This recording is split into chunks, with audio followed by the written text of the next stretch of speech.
ni Nyinga Milton Ochieng. Oganda Luo medo yuago jakom mar riwruok jodong Luo Ker Willis Otondi. Jaduong' Otondi nong'ielo rengo kinyi ma kawuono kaluwore kod ote manogol kod spika mar kaunti ma Kisumu Elisha Oraro. Otondi ne en ker manotelo n'oganda Luo kuom higni buora tok kanosebedo e lemo mag telo mopogore opogore. Ipare kaka jatelo manohore kendo mane onyayo kwe e kind oganda kata bedo ni notelo e kinde siasa ma bende ne liet mokalo. Owito ngimane ko jahigni 98 bang' tuore kuom dweche machuok. Millicent Adhiambo miyowa ler kowuok e kaunti ma Kisumu. Millicent Adhiambo, inyalo nyisowa ni to lwasi chal nade kendo weche dhi nade kaluwore gi ng'ielo rengo mar Willis Otondi?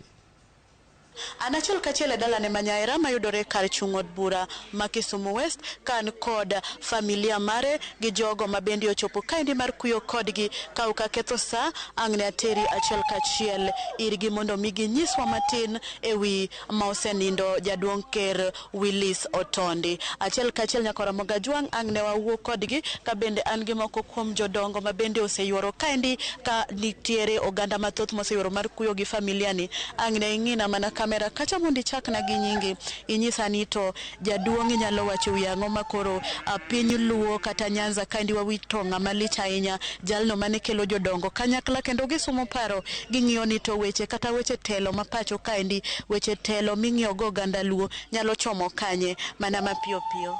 Wawe amakoni. Erokamano an James Bonga mong'ere kaka wuod ker achiel kende. Watimo mana mos kuom wito wuonwa ma jaduong' ker Otondi. Kendo en kuyo maduong' ahinya dalawa ka. Jaduong' nochako kodwa maber kotayowa kapod en e dala joka siganda. Kendo bang'e nokowuok kata odhi tiyo oko kaka dio chief nyaka kama nyobede jakom Luo. Nyocha ong'adonwa rieko kendo luongowa dala ka pile. Omiyo wan kod kuyo mar wito jatelo mwageno.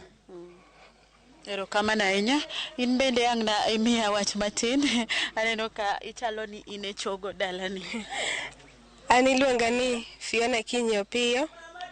Monindo ni en babana kendo mane ahero ahinya. Nohero kwe kendo nohero ni oganda mondo oriwre kamoro achiel. Agonye mondo odhi gi kwe, Nyasaye oket chunye kamokwe. Gima dawachi ni bang' koseyiere ker to en jaduong' manyocha nigi luor mang'eny. Nyocha miye heshima mang'eny. Wan bende kaka jodala gi joodgi ma joka siganda wamiye luor kaka koro en wadwa maduong' manyo koro dong' bang' ka koro owetene wa madongo nosenindo. En ma koro nyo wageno kuome, en monyiso wa weche duto, en mopango kaka onego wabed wadak e ngima maber mana kaka ne en otiyo tije madongo go. Kero tiyo higni 13 noyiere 2010 dwe mar 10.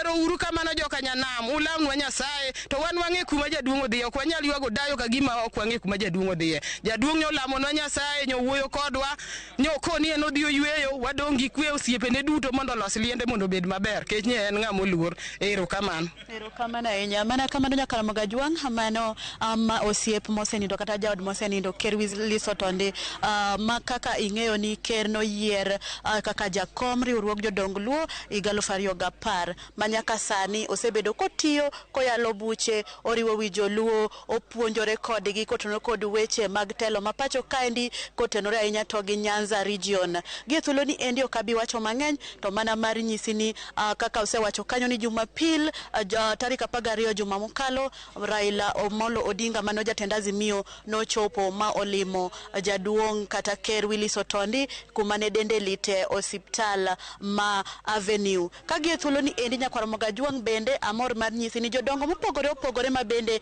ne nie bwo jaduong' ker Willis Otondi bende osechopo kaendi ka kwan gi medore dhi malo kasani gi hawo jodongo 20 mosechopo e dier dalani mar kuyo gi familia mar jok Otondi. Kopogore gi mano bende nyaka Ramogi Ajwang' county government bende waneno ka jalup governor Manod Laktar Matthews Owili osechopo kaendi gilange kama gi wuotho kod speaker mar od bura matin ma Kisumu mano Elisha Oraro, kuma bende ang' wayud thuolo seche mabiro mbele mar twak godgi kanyakla kod jodong wa bende osechopo kaendi mondo mi ginyiswa ni to ginto ginyalo wacho ang'o ewi Ker Willis Otondi jaduong' motegno makoro oganda luo osewito kendo wane pare kandi mar medo choko weche mamedo wuok kendo jogo mamedo chopo kaendi mondo mi okugi familia chenro mar ik mare kaka bro bedo mondo mi wakelnu achiel kachiel. Ka kamano taduoko ni e studio gi thuolo niendi mondo idhi nyime.